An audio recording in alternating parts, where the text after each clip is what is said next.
You ask Tiger to solve. This deals with linear equations with one unknown. The final result is c equals -2. Let's solve it step by step. Swap sides. Group all constants on the right side of the equation. Subtract 6 from both sides. Group like terms. Simplify the arithmetic.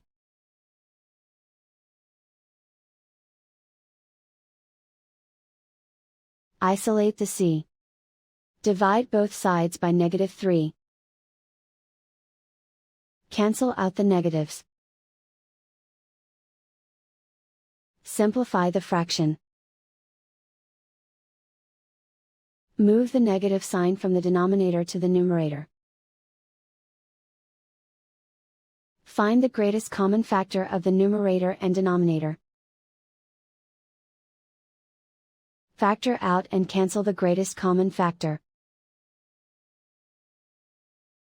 And so the final result is c equals -2.